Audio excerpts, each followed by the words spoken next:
Hi friends, welcome to Kayu kitchen. இன்றைக்கி ஒரு புதுவிதமான சட்னி பார்க்க போகிறோம். அதுக்கு தேவையான பொருட்கள்: தேங்காய், மிளகாய், பூண்டு, வத்தல், தக்காளி, உளுந்தம்பருப்பு, பொரிக்கடலை. முதலில் ஒரு வாணலி வைத்து வாணலியில் கடலை எண்ணெய் ஊற்றி கடலை எண்ணெய் சூடாகிறது வரைக்கும் வெயிட் பண்ணுங்கள். இப்போ சூடாயிடுச்சு. அதுக்கப்புறமா உளுந்தம்பருப்பை சேர்த்து உளுந்தம்பருப்பை பொன்னிறமாக வதக்க வேண்டும்.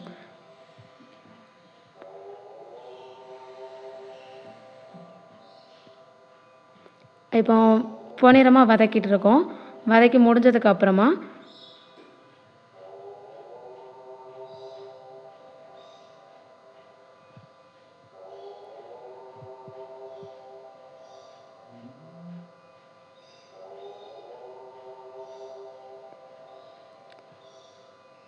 உளுந்தம்பருப்பு கூட இப்போ மிளகாய், பூண்டு, தக்காளி இந்த மூணையும் போட்டு நல்லா பொன்னிறமாக வதக்க வேண்டும். இப்போ வதக்குனது போதும். அதுக்கப்புறம் காய்ந்த மிளகாய் போட வேண்டும். காய்ந்த மிளகாய் போட்டு அதையும் கொஞ்சம் வதக்கிட்டு இப்போ கேஸ் ஆஃப் பண்ணிடலாம்.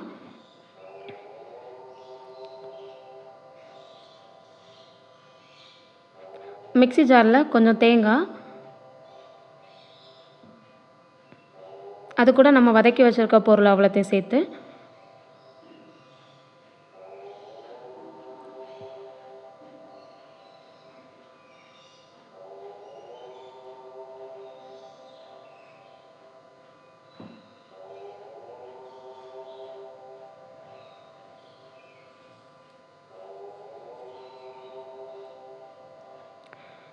மிக்ஸியில் வச்சு ஒரு சுற்று விட்டுறணும்.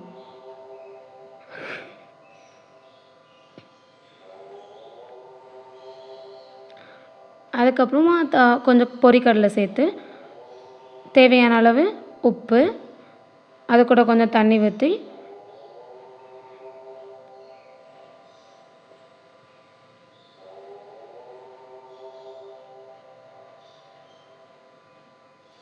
மறுபடியும் நல்லா அரைச்சிக்கலாம். இதை ஒரு பவுலில் மாற்றி வச்சுக்கலாம். அதுக்கப்புறமா வாணலியில் எண்ணெய் ஊற்றி கடுகு, உளுந்தம்பருப்பு, வெங்காயம் அதை நல்லா கொஞ்சம் பொன்னிறமாக வரது வரைக்கும் வதக்கிட்டு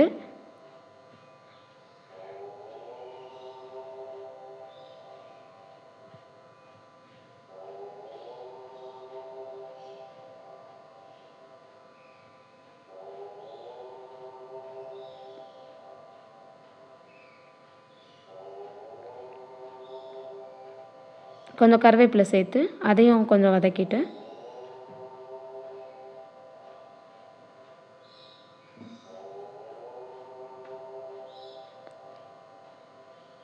அதை எடுத்து சட்னியில் ஊற்றிடலாம். இப்போ டேஸ்டியான புதுவிதமான தேங்காய் சட்னி ரெடி. சமைச்சு பாருங்கள், டேஸ்ட் பண்ணி பார்த்துட்டு சொல்லுங்கள், நல்லாயிருக்கும்.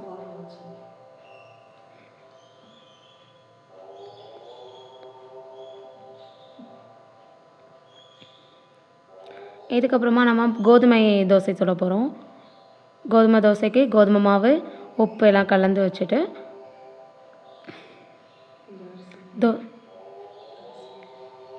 அரிசி மாவு சேர்த்து